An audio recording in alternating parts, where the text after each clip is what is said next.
Hi guys, this is Patrick Ycaro with NorCal Strength Studio out of Los Gatos, California. Today we have none other than John Hart, Mr. America, a good Christian man, father, husband, promoter of WNBF, INBF, strongman competitor, businessman, author, coach, and personal trainer. Did I miss anything? well, well, Pat, it's good to be on your show and your podcast. No, that was a list right there, man. You went over. I think you went over the whole history. I'm not currently doing all of those things at one time. I mean, I try my best, but that's a lot. Wow, that was good. I don't know. Hey, so can you tell our audience more about yourself and your journey from Mr. America? I'm going to show them a picture of you as a little boy with your yeah, Mr. America's goal, his and the result of that. That's a good one. Yes, that's a picture from when I was 1 year old, and when I was a baby, my parents, my dad was an athlete, and my family was very athletic, and I was never an obese kid or a fat kid or anything like that, and nor was anybody in my family. But they used to crack a few jokes about me and those diapers and future Mr. America and all of that, and took 47 years. 47 years later, and in 2013, I did win the Mr. America, the overall title, and it was when the INBF, that's the amateur part of our organization, the INBF/WNBF, which is the professional. So when the INBF held the contest for 3 years between 2011 and 2013, I won it in 2013. It's the original title, Mr. America, and while it was a drug-tested event, it's not called Natural Mr. America, it's Mr. America. And, fulfilling sort of a lifelong dream because, for me as an individual, I'm a kid inside, so when it comes to weight training, man, that's just never left. From the very beginning, I saw those muscle magazines and kapow! I'd see those physiques and Mr. Americas, and I knew them all by name, man. I mean, all the way back to 1939. I mean, that I respected the title greatly. So when I had the opportunity to compete in it, I actually went in 2012, and I won the light heavyweight class, but I lost the overall title by one single vote. And so it was on me for a whole year to go back and go for it and do my best. And, there was no acceptable outcome except for one, which was the overall title. So in 2013, I went back to Secaucus, New Jersey, and, took the overall. So, fun. It's changed my life. There you go. Now, are you going to be competing anytime soon for another title? Or because I know you're doing good. Yeah, that qualified me to become a WNBF professional bodybuilder, right. And that was never my goal. It was a nice, addition to winning that title. And for the last few years, since 2013, I've competed, almost annually in the WNBF, and have done fairly well, placing as high as second place in some pro shows in Canada, and then usually between second place and fifth place. And my WNBF pro card is current and valid, although it's right now my focus is on business. Yeah. So I'm not even thinking competition. I love to train, and I train year round and train people year round. So it's a fun, like I said, I'm a kid about it, Pat. I've been doing this for my whole life, man. It's been, by the way, in 2013, I became the oldest Mr. America of all time since 1939. I won it at 48 years old. So the prior oldest athlete to win the title was Jim Morris. He won it in the early 1970s, and he was 37. So I beat that record by 11 years. it wasn't intentional, but I believe that, God restores my youth and all of that, like the Eagles, and so therefore it was a fun little side note, becoming the oldest one of all time. So, but yeah, so competition right now, I've competed as recent as last year in Savannah, Georgia, and I'm 52 right now. I have all the titles that I ever wanted, so I'm not sure. We'll see how it goes. If God leads me to do it, I'll do it. Now, I know you're a promoter for WN. You have your own promotion for WNBF, right? I'm sporting the shirt, by the way. Oh, right on. Can you see it? Right on. Now, how's that coming along? The promotion. It's great. We promote the amateur, the INBF LA. It's a pro qualifier for the WNBF. Okay, and the INBF LA, as it sounds, is ran out of Los Angeles. It's in Monterey Bay, California, and every year in the month of June, usually Father's Day weekend. So we just had our most recent one back in June 17th this past summer, and now we're scheduled for June 16th of 2018. So we're about to ramp up the production or the promotion for that production next year. It's growing fast. We've had it for the last several years, and we've doubled the number of athletes. It's seemingly each year. So we're anticipating a great showing this year, and we have a few surprises coming too, which I can't really announce right now. But they'll have to. The listeners can check it out on inbfla.com. So you can check out the website and look for some special announcements, and find us on Instagram. Just type in the letters, and you'll find it as well, and on Facebook as well. Yeah. So my wife and I did your show. I think your first show, right, in 2000. Yes. Is it 2015? The first one. 2016. Yeah. Like I said, it's very, very well put together. As a matter of fact, that was my first show ever, and my wife, we were downstairs in the competitors area where we had the food and all that. I spoke to some of the men competitors, and they said that, wow, the spread here is awesome. The way you treated everyone was awesome. He said not even NPC treated them that way. So they were like, no, it was a good spread. My wife even did the show in Oakland, Dublin, here, and same thing. WNBF, INBF, you guys treat your athletes awesome. Good job. Yeah, almost all of the shows are run by athletes, current or former athletes, right. And the judges as well are usually current or former athletes. So we don't have a bunch of people that don't know what it's like. So there's a great appreciation for the athletes first before everything else. So whether we're talking about judging you guys or holding a new promotion, a new event, it's always with you guys, in mind first. So they should come on out. All you guys listening to this, and girls, come on out, check it out. We have everything from bodybuilding to bikini to figure to fit body, which is like physique for women with the open-handed. It's like a throwback to the 80s type bodybuilding when it began, and then men's physique as well. So just look us up online. They'll find us. And it's good stuff. All right. So going into training, Yeah. let me see. You used to do high volume training, correct? Before you went into HIIT or heavy duty, high intensity strength training? Can you? Yeah, it's a good question. Yeah. I started out actually, when I started lifting weights back in when I was a teenager, I started out on Mike Mentzer's heavy duty training system. Actually, I had bought his little booklets.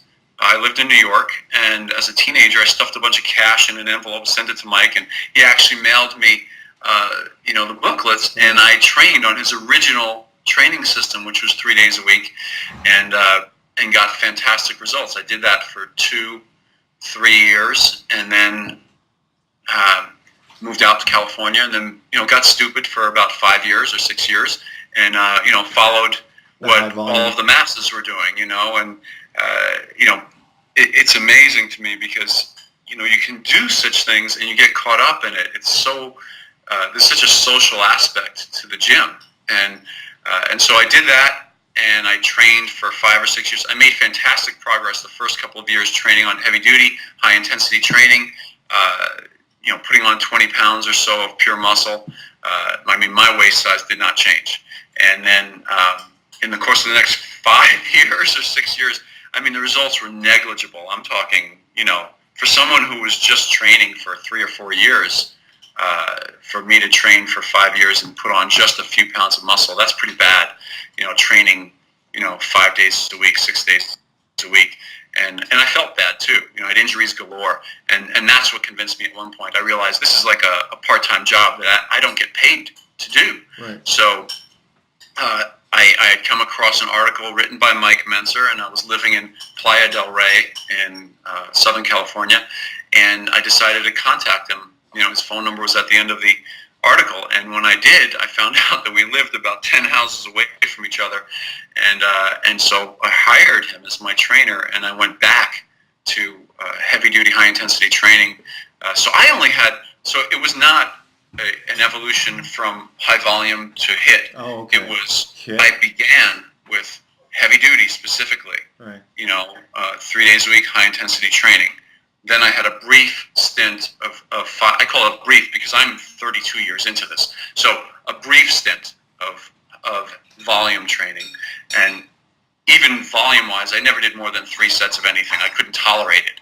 And then I went right back to, in year 7 or 8, I went back to the high intensity training, but this time it was more advanced, where I was only training, once every 4 days or so, and that became my favorite routine of all time. Mike Menzer has the ideal routine, and you guys can check that out as well.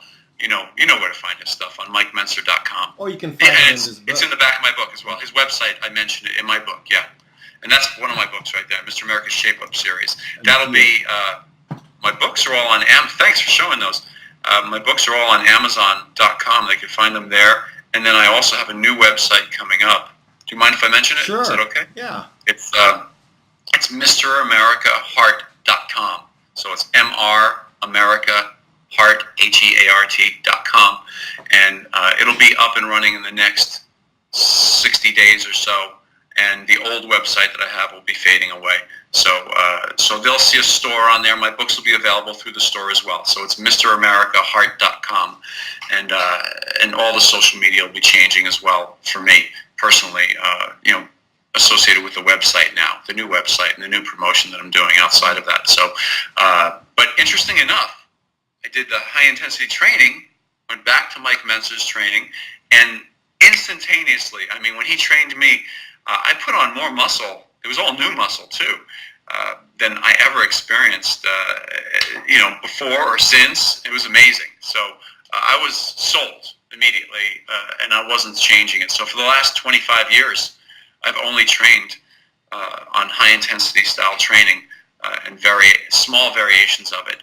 But my basis were the principles that Mike Menzer had taught originally, and now, I don't know if you're aware of this, but at this point, I teach it for Joanne Sharkey. She's the principal. Yeah, she's the principal heir to MikeMenzer.com and all of the legal rights to his things. And she just recently asked me to help her out, and I agreed to. And if you go to MikeMenzer.com, you'll see that it was just announced 3 days ago that I'm handling. Yeah, so I'm handling the online consultations for MikeMenzer.com.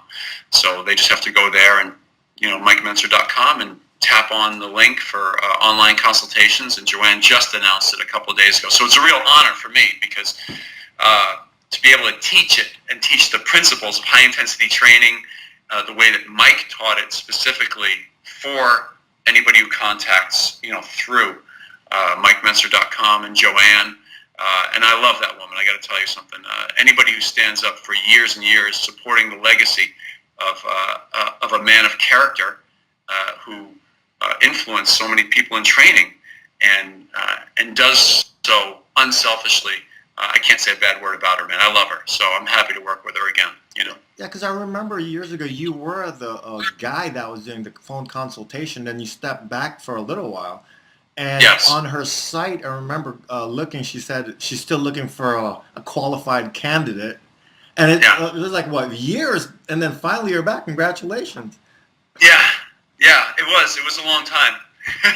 All right, so this picture right here, I think this is a picture where you won the Mr. America competition, right?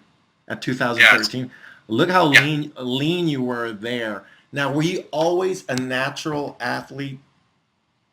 Uh, I mean, moving to California, of course, you're right. surrounded by the mecca of bodybuilding. It seems like you Yeah. just stayed natural the whole time, and I mean, you could tell Well, from your muscles. It's just like really. well, here's the thing, Pat. Is boy, you're getting right to it, aren't you?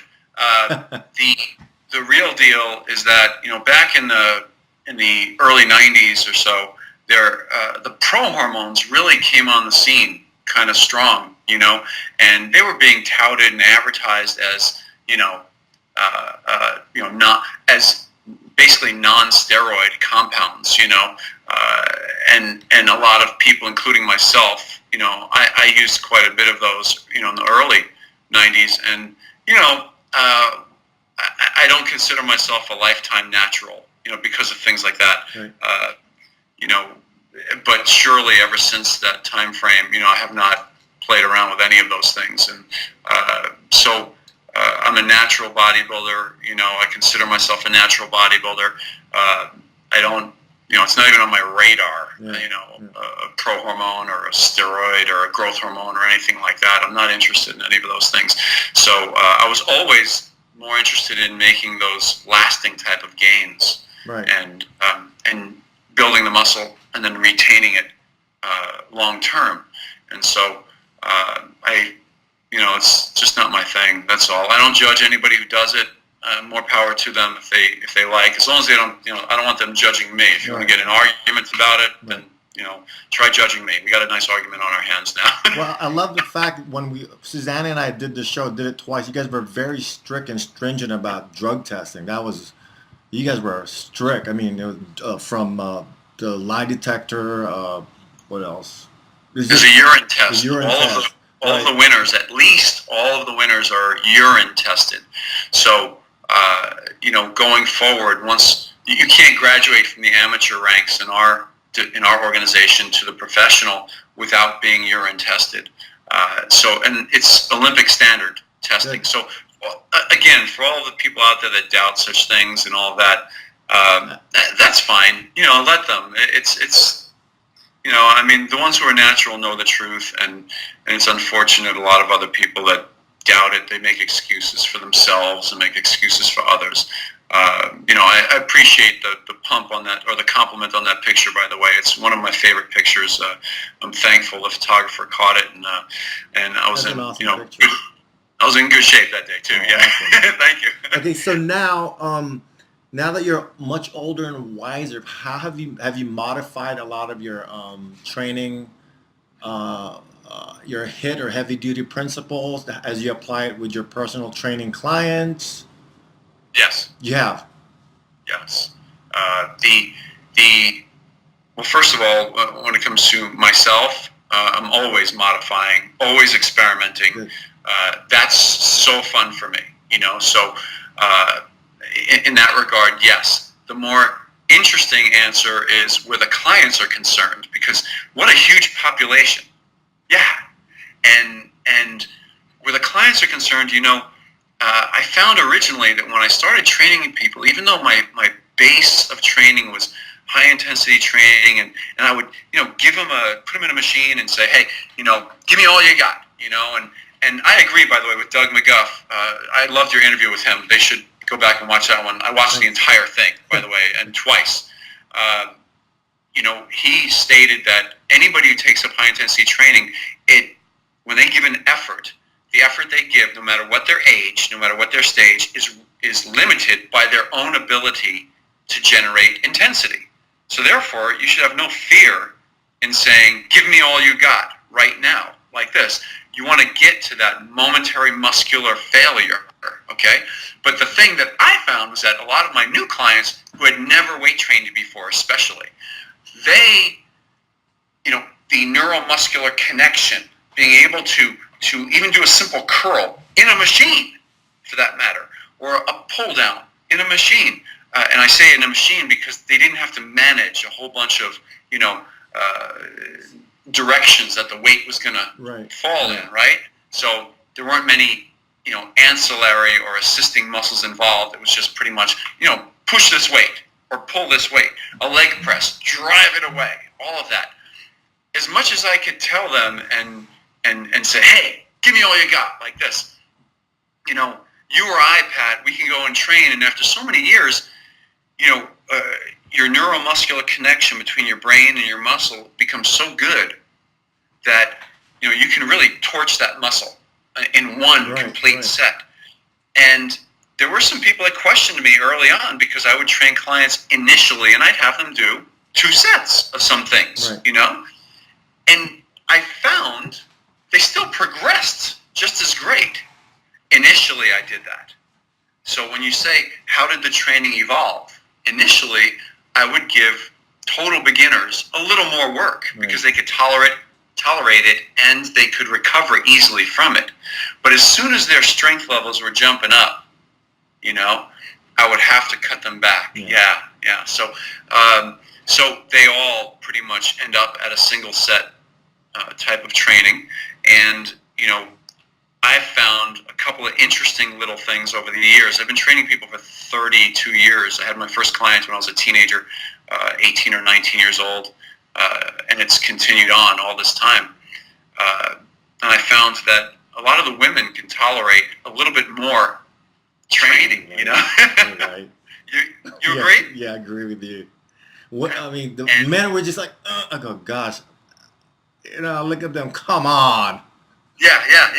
So the women had this real great ability to focus, train, to really, get down to the muscle fibers. So their egos were not involved in lifting massive weights as much as John, tell me what muscle we're working. Where are we going with it? And I would, touch their shoulders on the outside. Say, it's right here. This is where we want. So they'd hook into those lateral head of their delts, or their lats. I'd just tap their shoulder blades a little bit and go, it's right here, like this, and just lock into that, and they pull that weight down, and they get a much better connection. But then also I found, so not just within a workout could they tolerate a little bit more, but they recovered faster from a lot of their workouts and could actually work out, on the average 3 times a week, maybe even, 3 times every 8 days. And then the men, no way. The men, eventually their nervous systems, a great example, Pat, is a lot of the men. Here's the difference between the men and the women to me. It sounds silly, but a man driving to the gym to come and work out could get in a big knockdown, drag-out argument with his girl or with his significant other, his wife, whatever, and they'd walk in the gym and just their nervous system would just be frazzled. And there's no way in the world they're going to get a good workout. Most of them, I send them on home at that point. They're so distracted mentally. A woman does the same thing, and this is just my observation. It's just my observation. Comes to the gym, has that same knockdown, drag-out argument, on the phone, driving over to the gym, and man, she comes in, and it's almost like medicine for her to work out. It's just like a different. They have a different physiology. There's something different about them hormonally. They gain so much about letting loose with all that energy, and they feel fantastic afterwards. So just a couple of observations that I find that the men, because we can generate more force within any given set, we can generate more force, lift more weights, heavier weights in general. We end up digging a deeper hole into our recovery ability. Many forms of stress also dig deeper, I think, holes in our recovery ability, my opinion. Okay, I know that the most scientific people, Dr. McGuff, probably would disagree with me. He'd say, look, your physiology is all the same. You're a human being. Great. This is just an observation. But the women, on the other hand, to me, while they still dig a hole of energy in their systems that they have to recover from, when certain forms of stress hit them, it doesn't seem to hit them as hard as us, and maybe it has something to do with baby making and their ability to handle multitasking, so many things at one time. I don't know. I've trained like hundreds of people over the last 3 decades. I really, I can see how the men, I have to really monitor the men a lot more than the women. That's what I'm getting at. Is that the men tend to need, if they have high levels of stress in their life at any given point in time, I have to really have them back off a little bit from the training. So on average, we would have them train, once in a week or something like that during really stressful times, especially, Now, do you have any deconditioned seniors, people with Parkinson's MS that you dealing with, and if you do, what kind of a response did you get from their training? I haven't had a ton of clients that have had those sort of medical conditions over time. I've had plenty in the geriatric in the geriatric stages of life, and Yeah, I'm here.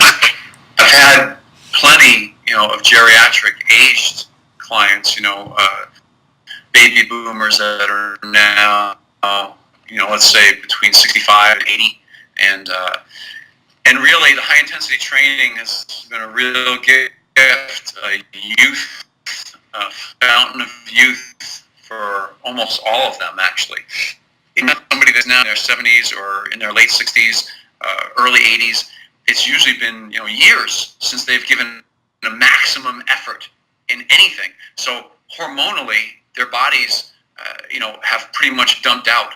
Their testosterone levels have dumped out. Their growth hormone levels have dumped out. So while I can't address the part of the question in a major way with regards to Parkinson's or with regards to a lot of the debilitating diseases that hit a lot of the aging community, I can say for sure that on the other hormonally, lean muscle mass wise, they recover a lot of their youth, and they've said it, and it shows throughout their training that and in their lifestyle outside of the gym.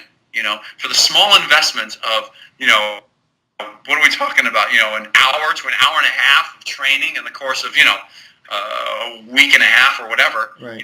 It can vary. I say those numbers. I say them with a nice little range because it can vary depending on the client, right? For that small investment of time and that effort, they recover so much that they haven't seen, in perhaps 30 or 40 years. So I have currently a 77-year-old client who's a former physician, and he says it all the time. This is my fountain of youth. I feel like I'm 45 again, So for a 78-year-old to say he feels like he's 45 again, and he's virile. These are his words, not mine. He says he feels virile, and he's got a young wife who's only 50. So in his world, he's a stud right now, and he's a great example too. That's just one client, but all of them, Pat, all of them tend to start reversing a lot of the aging process. I'm not saying that their gray hair is going to go black. I'm talking about for sure their virility and their strength and their abilities outside of the gym. When they go home, they find they can go ahead and do a ton of gardening. They can get in and out of the car easier. They can live their life easier. Their sex life is bumping once again. Their ability to transfer big boxes out of the garage to the car or shopping bags to the car. These are all attainable once again. And it continues on. I've trained people at this point 82 years old, and they're still going. But to me, it's I'm not a physician and I'm not a doctor, but I do believe that by stimulating that system and letting it know that, hey, I need that testosterone to be there. I need that muscle mass to be there. I'm going to go out today and I'm going to go and I may have to kill a tiger for the sake of my tribe. That human being's body and physiology is going to go ahead and keep the testosterone higher, the growth hormone higher, the muscle mass higher. There's no need to have large amounts of stored body fat, and your body doesn't realize the difference between perhaps getting stuck under a 300-pound barbell or having a heavy leg press, a ton of weight coming down on you, versus a tiger jumping on you. Your body doesn't know the difference. Either way, you got to get it off of you. Right. And that kind of maximum effort, man, some great things happen. Now, you said you're what, 52, 53? 52. Let's not push it. I'll be 50 next month, by the way. All right. So All right. now when you have you noticed any muscle loss since you hit 52? But you've been doing high intensity, heavy duties. I figure you probably kept a lot of your muscle mass, and you haven't really atrophied as much as of a lot of these older people aging now, right? Not at all. Good. Yeah, that aspect of it, I haven't noticed any. I have pictures, recent pictures from the last 4 or 5 months. In posing trunks, and they'll be public on my new site at 52, and I'll put them up with a age progression, and you'll see it's undeniable. Oh, well, I can't wait to see that. Yeah, and I was really inspired early on, Pat, by there's a man called Clarence Bass. Yeah, and he's also right, and he's famous for the Ripped series, right? Yeah, Ripped. And back in the 80s, 90s, and early 2000s, he kept progression shots all throughout, his lifetime. And not only that, but he had healthy eating, much like myself. I believe in balanced eating. And then the training that he did was high intensity training, bodybuilding. And you can see even at the older ages, I became inspired because when he got into his 50s, he had no loss of muscle mass. And to be honest with you, I don't care if someone's, at that point, you see so many people who do use drugs, because the first thing someone's going to say is they're using drugs. Yeah. Well, I see so many that are in their 50s that are using drugs that can't maintain the lean muscle mass that they had even in their 40s. So my question becomes this. Well, I'm doing high intensity training and I'm proving it by pictures as a natural that I can have and am increasing. And okay, so it may not be 15 pounds of pure muscle all over the place, but you see it in certain body parts. You see the density. You see the developments coming on, improving. You don't see shrinkage happening all over the place, atrophy. So what is it then? I'm doing high intensity training. I'm eating a balanced diet. I control my calories, and I'm hitting it at 4 or 5 in the morning. Once every shoot, man. I mean, I don't even know if I should say it because half the people out there don't believe it. I know. I'm not. Well, I'm not a Doug McGuff guy. I'm not a body by science. Right. I don't train once every 14 days, or once every 10 days. I train more often than that, but the workouts are very short, shorter than ever. When you mentioned, I'm saving some of this. So it's for the new website, and I have another, some videos coming out myself. Okay, I'll invite you all back, and hopefully I can come back, Yeah, definitely, for sure. Yeah, and so it's coming up in these upcoming few months, but the workouts are very short. I know people, Nautilus is fantastic. There's some great machinery out there. I love using those things, but I have a home garage. I have a 2-car garage and a home gym, I should say, and a 2-car garage that when I had to make my choices, what would I put in there? I had to really, think, well, I have access to some local gyms, which I can use their equipment, but in my garage, what would I do? And man, I've gone bare bones, barbells and dumbbells and benches and squat rack, and, it's fun. It's really primal. Right, I mean, it's so fun, but I'm using basic tools in there, and I do half my training in there and half at local commercial gyms that have great equipment, and so I mix it up like that. But the reality is those workouts are so short. I mean, really short. Not counting the extensive warm-ups at 4 in the morning, because at 52, this is what's changed. You asked me earlier on. At 52, I'm not a purist. There's a lot of guys at 32 and 22. They can walk in the gym, do one warm-up set, of squats or a leg press, and they're loading up the machine. Okay. That's not me anymore, okay? So I don't care, what anybody thinks. I'm going to get warmed up until I'm ready to roll and pull the trigger. So on that first exercise that I'm going to do on the day, I may warm up on 2 or 3 little exercises, or a big one and a couple, just to make sure I'm 100% healthy. I have no injuries, Pat. So there's my testimonial. And at 52, I'm able to break certain PRs on certain exercises that I've ever done in my whole life. And I still pull big weights off the floor in a deadlift. I still squat with a barbell. I still do, free weight dumbbell bench presses of all kinds, barbell inclines. I'm thinking about my garage right there, okay? So, and I have great machines that I use too at local gyms. And having said all of that, my warm-ups could take me, 15 or 20 minutes, from beginning until I'm just ready to go. It's almost longer than the workout, Yeah, I mean, that's the only difference. That's the biggest difference from when I was 32.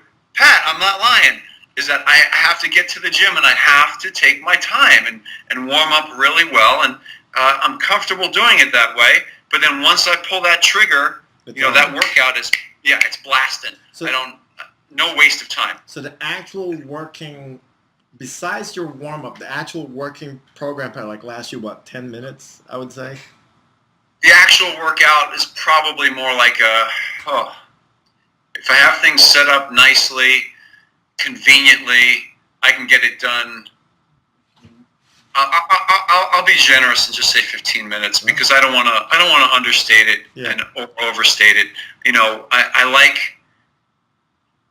Yeah, and I have a training partner. That's why. Okay, good. Because I was going to say, how do you hit failure in a lot of these? Okay, good. Yeah, the only way I can get it to go under that time is if I go first and then he goes. The entire workout, you see? Yeah. And we've done that. Yeah. So we've done that, and it's, talk about the vomit workout. I mean, you just want to hit the, That's called metabolic conditioning right there, man.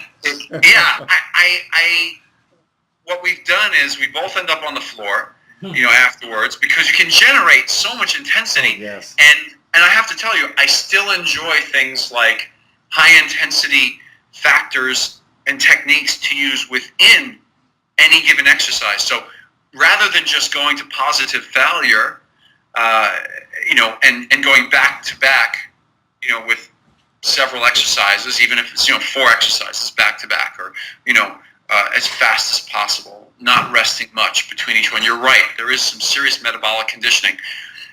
I have, over the years, fallen really in love with taking each one of those sets to the point where I will use, go to positive failure, I will use, forced reps, rest pause, negatives, forced negatives, anything to generate higher intensity, okay? When I do go back to back between exercises, I completely prefer to do pre-exhaust. It's one of my favorites of all time.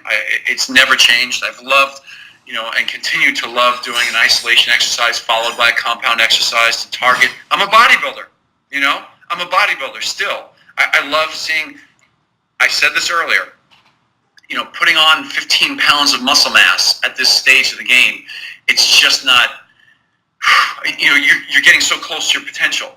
So I like to think positively and believe all things here, right? So I don't want to negate that. But when you're talking about making changes at this stage, you get thrilled about seeing a different bicep, a bigger bicep, a change to your lat, a change to your chest, the outer, the upper and outer part of your chest starts to grow and change, and you realize that a lot of that has come from, focusing on that part of your body a little bit more within certain workouts. So there are workouts where I will emphasize more. I'm having a blast to the past right now. I have great thighs, great quads, but I'm having a lot of fun getting back to heavy some quads. Oh yes, and it's just because it keeps me motivated. You have to find things that keep you motivated over the years for the long haul. That's very important. If you can't do it, you're going to quit. And I have a family. I have, a wife. I have several children still in the house, young children. So, and being all those things you said at the beginning of our interview, I have a lot on the plate. So what keeps me motivated to wake up at 4 a.m. and pull that trigger? And I have more fun taking a few extra minutes with my partner, throwing weights and on and off, or changing a key so that he can go, and then we move on, and then I go, and then he goes, and then we move on like this. I have more fun doing that and using higher intensity techniques in addition to going to positive failure, using static holds, all of those things, more so than rushing through it just to get it down to 9 minutes. Right, right. You know, because every time, Pat, I won't lie to you, every time I get down in that range, I'll be on the floor nauseous, okay? And you do condition yourself to get better with it, but I just mentioned it, the fun factor. It's got to be fun. Right. When I get down there, it just becomes, it's no longer fun. I can do it for a short period of time. Yeah, you know what I mean? I know the feeling. Yeah, you do. So it's for all the high-intensity guys out there, you got to make sure you're having fun with it on top of it all. If you're not, then there's no way you're going to keep doing it. It's never going to happen, and it'll become mundane. It'll become a task. You know, psychologically, you can only get so high for it. So that's what keeps me going, is that I have to admit, you know, I'm not so stuck in one way of doing things. You know? Okay, one last question. We're running out of time here. Would love to have you back if that's okay with you some other time. I'm back. Yeah. Anytime. So, one last question. So I know HIIT's starting to make a comeback. It'll go away, come back. How do you explain to your maybe future clients, people that are coming to you for consultation, how do they wrap their mind around it's such a short workout? You know, like, hey, you know what? You come to me. Let's just say this person's had Joe for a personal trainer who's been having him do hour and a half of training, and now he's coming to John Hart, Mr. America. Well, you're only going to do about 20 minutes with me, roughly. Yeah. How was that? Well, you know, I have an advantage at this point in the way that, you know, a lot of the referrals to me, you know, they've looked online, they've researched, you know, my name or me, and, you know, they're coming in, you know, expecting that here's a guy that got results doing this. Here's a guy that's trained people for years. They do look at me as being more of an expert. And so, you know, I'm not saying that. I'm saying they look at me that way. So because of that, I have an easier time in saying, listen, you know, this is, you know, the way that you can do this and gain better results. If not better, let's just say it's equal. But I can pretty much guarantee you're going to get equal to a volume type of training investing a quarter of the time. Yeah, it's a quarter of the time, a quarter of the energy. Okay, the diet is the diet. The cardio, you know, at some point in time, they do need to do some cardio at some point in time, you know, outside of all of that, if they're very obese, if they have, you know, huge amounts of fat to lose and they're not willing to, you know, be on a low enough calorie diet, you know, which some people are. Again, you have to balance that out with the specific client. You know, it's not necessarily my belief of what's best at that point. It's serving the client with what's best. So as a trainer and a teacher, I have to make them aware of that I don't agree. You don't need to do tons of cardio, but I'd rather see you do your eating plan, you know, in a better way. But if it's not going to happen, it's not going to happen. I have to adjust it to get great results for them. When it comes to the training aspect, if you're not, you know, a big title winner, if you're not, you know, in the field, if you don't have a lot of online presence, well, the best thing, number one, is to be a great example. So you as a trainer should be training this way. That's the first part. Mm-hmm. Certainly you can have video and things like that to show them. At least have a YouTube channel to show it. How's that sound? Mm-hmm. And then, which you're going to see my YouTube channel coming soon, and it'll all be up on the website, so we'll talk about it later. And then be the best example that you can be. Have before and after pictures of some clients. They need to see that. If they, you know, if they have a friend who's training with this trainer over here and they're working out 4-5 days a week, you know, and he has her doing 3 to 5 sets of 3 to 5 exercises 3 to 5 days a week. That's the 3 to 5 number, right? You know, and she's getting great results, right? But you're charging a decent amount of money over here because you have to charge for this, you know. Whether you have a machine that they can just walk through and get results instantaneously, or you have a workout that you can offer them that is just a couple times a week, you know, once a week even, whatever it is. But that workout, you have value that you're teaching and you're giving to them that's adding to their lifestyle. So if you can present it that way to them, that there's a better way of doing this, and again, even if the results are just equal, well, it's undeniable. The higher intensity way of training is the better routine. True. Equal results, but a quarter or less Time of on, the yeah. energy, time, wear and tear on your joints, right? Right. You have more time with your family. You can go read a book. You can go and take a class. You can go and be better at work. All of those things. You can sell it that way. As a trainer, I do know that there's, for some people it's unbelievable. You'll never convince them. As a Christian man, I can tell you, I have an easier time convincing, some people who have been in the gym, for years and years, training on a volume type of approach. I have an easier time convincing them of the existence of Jesus Christ than I do of convincing them to lay down the weights, stay out of the gym, don't do more than one set, stay the heck out of the gym, don't train more than once every 4 days at max, whatever it is, once every, they won't listen. It's easier to convince them of the existence of Jesus Christ than it is for that. So, because they're so linked up to it and they have fear that they're going to lose muscle mass. Right. So the best advice I can give as a teacher and as a trainer is to share with the other trainers. The new people, the beginners, they're the best.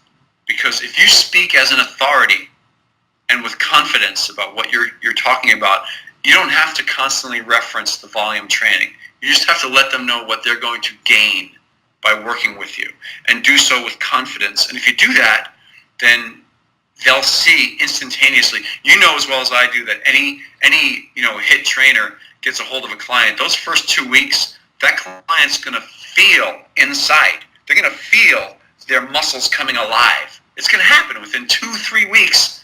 They're going to have body composition changes happening like that, So that's the greatest part. One of the biggest selling points is letting them know. You're going to see results fast. It doesn't take 6 months or a year to get results. It comes very quickly. Oh, gosh. We got to interview you again, man. We're running out of time here. But yeah, we got a lot. okay. Now, tell our audience how they can find you. Okay. Right now, as I said, I have a new website coming out, along with new Instagram, new Facebook, new YouTube channel, all coming out in the next 3 months. It'll all be done through my website, which is, as I said earlier on, MrAmericaHeart.com. M-R and then America, HEART.com. That's the website, and I'll have all the other links up. But for now, you can get me through IntenseHeart.com, INTENSEHEART.com. And that website will still be up and running for another 2 months. 2 months is going bye-bye. But all the social media, too, they can search my name and they'll find me, on social media as well. But and there'll be a store, an online store and all of that where they can get my books. But I'm happy. I've always said this over the years, Pat. Anybody contacts me through social media or wherever, I'm happy to answer a question. I do ask that they respect that, this is what I do for a living. So, one question is one thing, but, going beyond that to 3, 4, 5, 6, we're now having a consultation, okay? And so that's the way it is. All right, so I'll see you next year. Susanna and I will be there. Oh, man, I'm pumped. Yeah, you're coming back. We're going to bring the whole family, the loud family that was there. You guys made that show. My wife is super pumped to have you guys back, the whole family, and we're going to have something special for you guys. We really appreciate you guys. They were loud, weren't they? Yeah. Yeah. That's the best. Yeah. No, it was a blast. We enjoyed it. Hey, John, thank you, man. I appreciate this interview. We'll do it again. Anytime. I'm happy to. All right, John. Take care. God bless you, brother. God bless you. Bye-bye.